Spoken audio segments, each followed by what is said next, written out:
What you see behind me is the world's strictest and largest prison. This mega prison has a capacity of 40,000. Prisoners here are the most unsafe people you can even imagine. How many people's lives have you ended? Is it 5 or 10? How many? More than 50.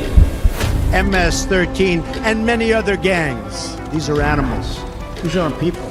They're psychopaths, sociopaths, the kind of people we have here. We are about to see the worst of the worst. Welcome to cecot, the world's largest prison by capacity in El Salvador, which was constructed to imprison the highest profile criminals. Those who enter this prison are destined never to leave alive. There's no way out. How are you gonna come out of this? The reason why this small country of 6 million needs the largest prison is the gangs.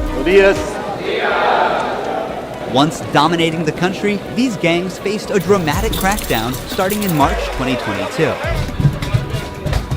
Under President Nayib Bukele's administration, over 70,000 individuals, about 2% of the country's adult population, were arrested within just 16 months. Buses transported thousands of chained gang members to cecot in a tightly coordinated nighttime operation. Sitting one behind the other, heads lowered, they looked like a single mass. Surrounded by armed guards, none of them dared to resist commands. Their life has changed in a day. In this documentary, we will interview one of them, one of the most ruthless gang leaders, known by the nickname Psycho. 10 minutes. You only have 10 minutes. Built in 2022, this massive prison is made up of 8 separate modules spread over 410 acres of land. Each pair of modules is enclosed by 2 separate 3-meter-high walls with razor wire. The entire facility is surrounded by a towering 9-meter-high wall with a 3-meter-high electric fence carrying 15,000 volts. 19 watchtowers are ensuring nothing escapes notice. The entire design doesn't just prevent escape, it erases the very idea of it. Hello. Hello, we have permission from the presidency. The soldiers stopped us. We're hoping this will be the last checkpoint. The jammers blocked all signals within a 2-kilometer radius of cecot, completely cutting off all communication. Over 600 soldiers work only to secure the perimeter. We are going to leave all of our belongings here before entering the prison. We will only carry our cameras and microphones, that's it. Pass slowly. Look at the camera, the body scan.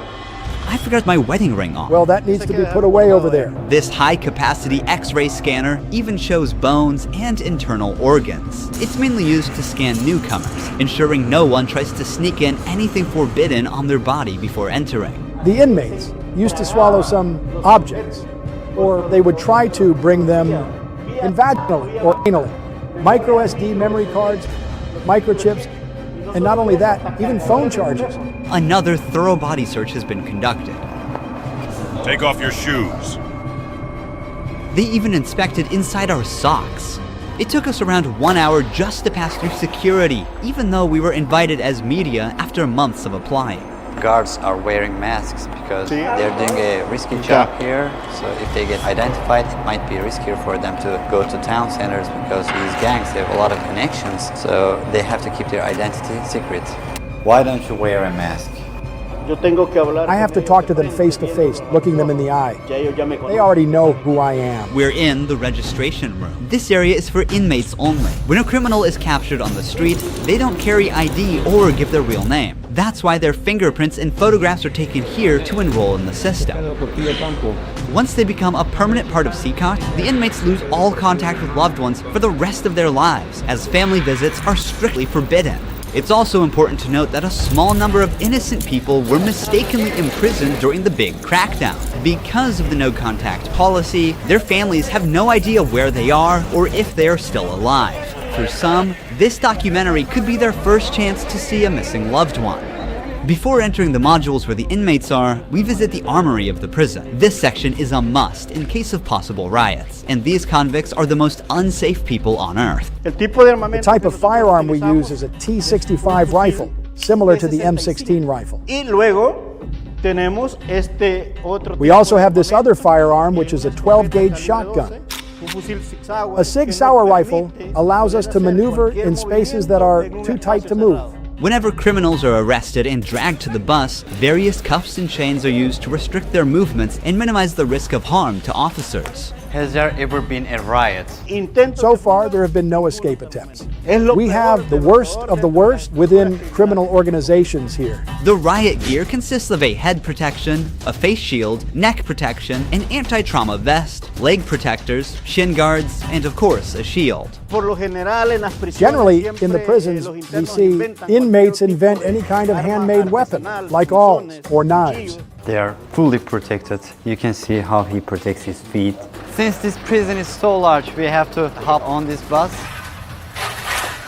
We are entering the module area. To keep the country safe, 1,000 staff members work inside cecot. It is impossible, but let's just imagine that an inmate get out of the fortress. These pebbles that you see are put here intentionally because when they walk on these pebbles, it works like an alarm system. It makes a noise, they cannot sneak away. Have they tried to escape? No. Could they try? Difficult, because they would have to go through a series of security rings.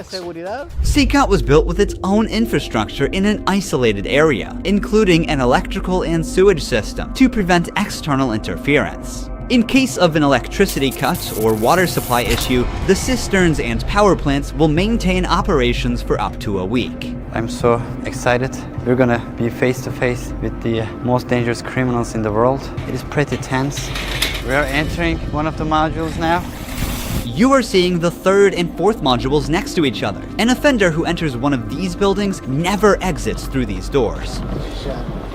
In a few steps, we'll be surrounded by more than 2,500 inmates. It's like stepping in the middle of controlled chaos.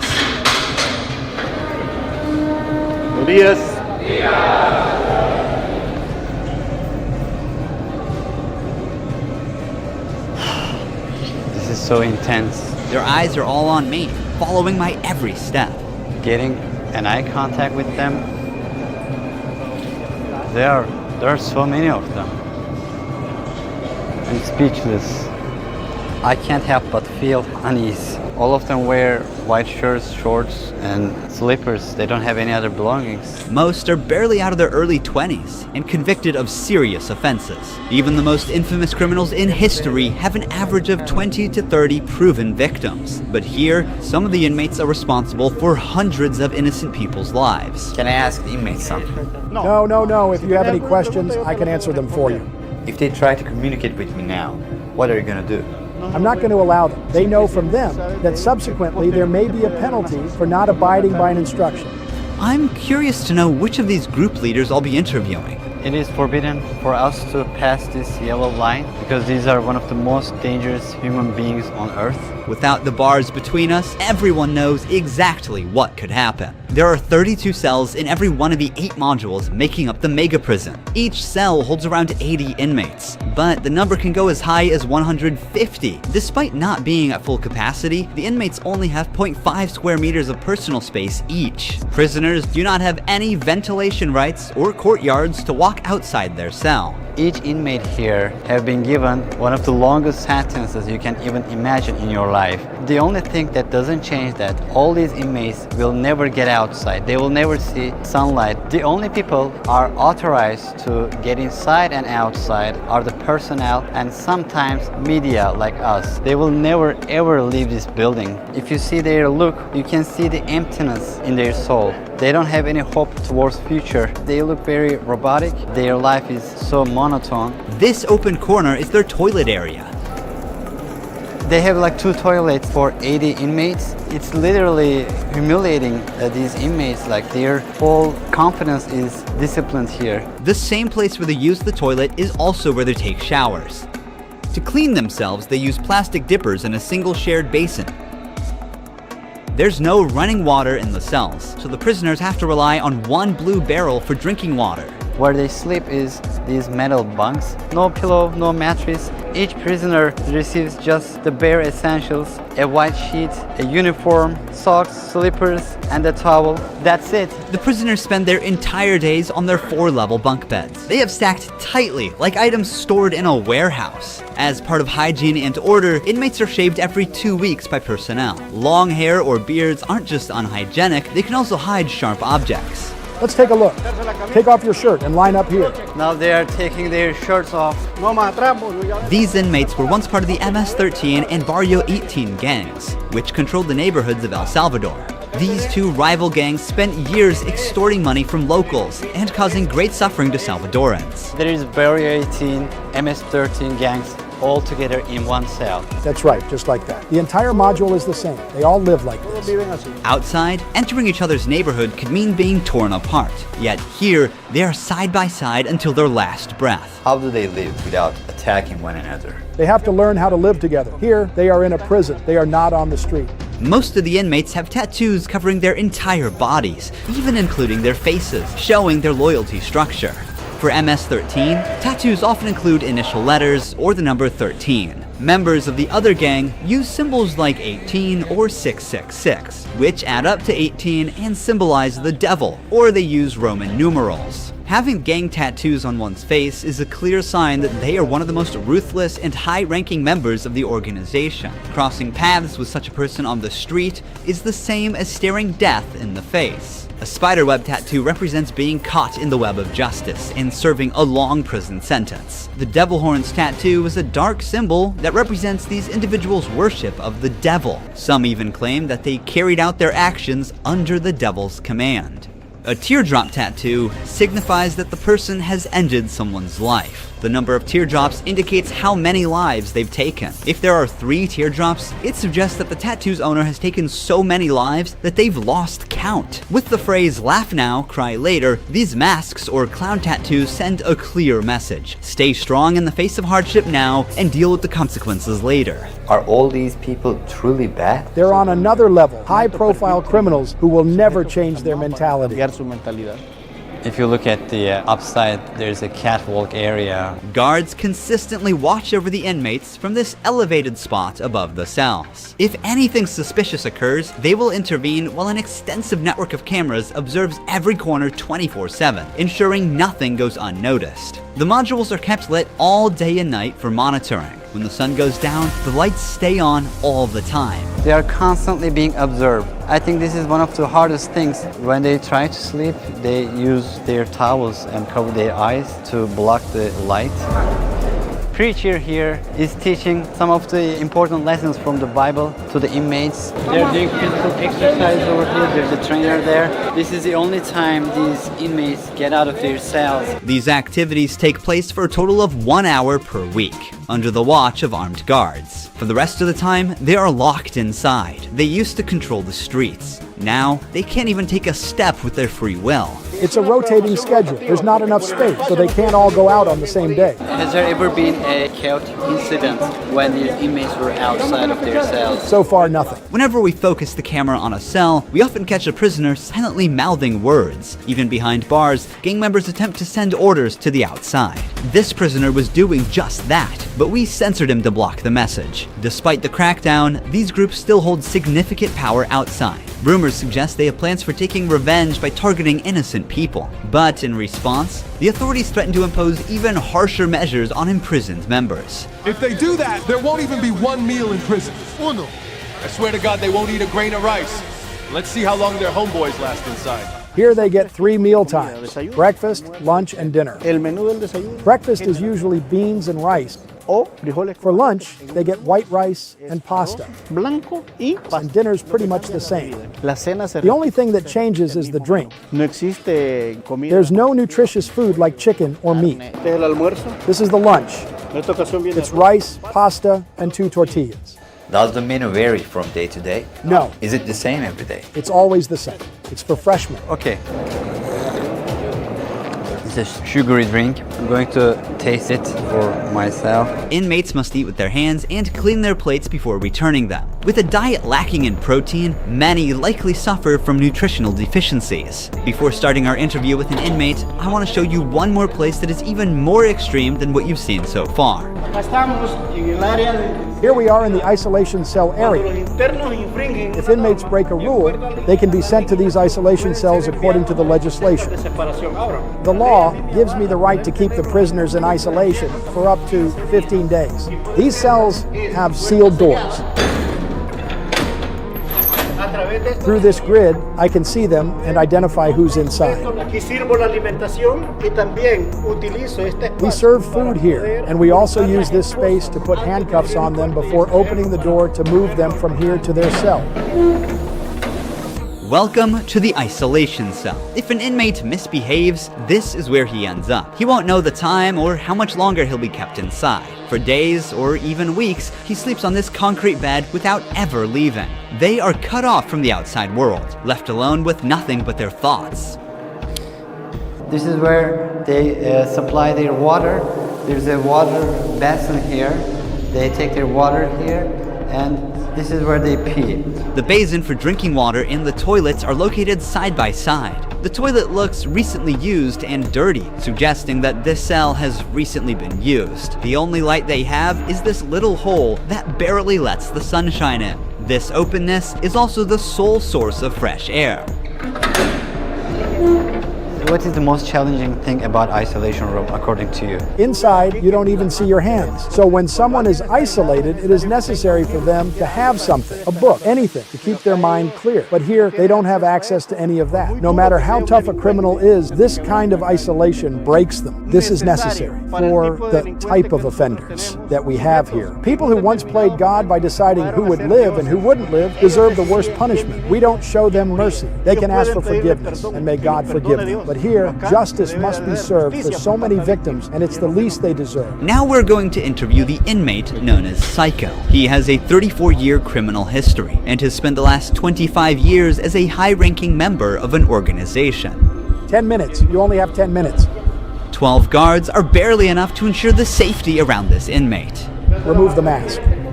What is your name? My name is Marvin Ernesto Medrano Vasquez. How old are you? I'm 41 years old. You don't look 41. You look younger, like 35. That's a good thing that you told me, because I feel old. Can I see your tattoos? I'm at 13. When did you join this crime organization? In 2004, I started my criminal record since I was 11 years old.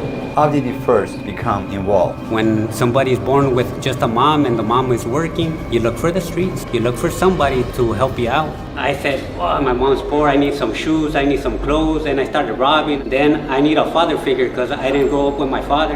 And then I looked the group of gangs. Then I did a side, and I came right here to El Salvador, trying to change my life, but I seen that there were more gangs right here, and I started doing the same thing I did upstate, and I got locked up. I've always been one of them persons that wanted to accomplish the things that they put in their mind, and I accomplished everything I had to do right here. But I'm right here. This is how the devil pays the people. Is it true that to join this crime organization, you need to end someone's life? Yeah. But the first one must be one of your relatives, right? Yeah. Because you got to gain territory for your gang. I lost my mom, my dad, my son, everything right here because of the gangs. When I could be with my family, upstate, the United States, a better life. But, we took wrong decisions, and this is the cause of this. That's why I tell the youth, go to school, listen to your mom, listen to your dad. Don't live this life that we live right here. There's no way out. How many people's lives have you ended? Is it 5 or 10? How many? No, if you talk about what you used to do in the jails after, it probably get a few more than 50. You gotta do it sometimes. How did you become cold-blooded and merciless in time? I can't really respond with that question. How do you feel about not seeing your family forever since you're in cecot? I feel bad because I seen my son the last time when he was 5 years old, and he's 21 years old right now. I want to see him. I want to tell him, don't do the same things that your dad did. Look for a good life. People who have fallen victim because of you will never see their loved ones again. You will also never see your family. How do you cope with emotions like missing someone? I feel bad. Sometimes, like I tell you, I lay down on my bed and I think a lot of things, and sometimes I cry. What is your motivation to stay alive here? To one day change my life and look for God in my life, and I tell God, hey, forgive me because I did some things. Okay. Finally, we see the sunlight. Honestly, Cecot is a place you would never wish to end up in, even as a visitor. But for the people who victimized Salvadorans, it is now their forever home. These criminals took the innocent people's right to live, and now they're paying for it. The Salvadoran government's message is clear. Crime is no longer tolerated and the punishment is severe. El Salvador once had the highest rate of lives lost due to widespread chaos. During its peak, 104 out of every 100,000 people lost their lives in a single year. Previous administrations agreed to a truce with these groups, but this couldn't bring lasting order. Although the current government's methods are controversial, by 2023, the number dramatically dropped to 2.4 per 100,000 people, placing El Salvador among the safest countries in the world for the first time. So far, the results are undeniable. Peace has returned to the neighborhoods. But what about those who were wrongfully imprisoned? Is it true justice or way to control chaos? Are we seeing a lasting solution or just a temporary fix? For now, the answer remains unclear and the world continues to watch. Thank you for watching this documentary. See you in the next one. Don't forget to subscribe. Ruhi Chenet was here.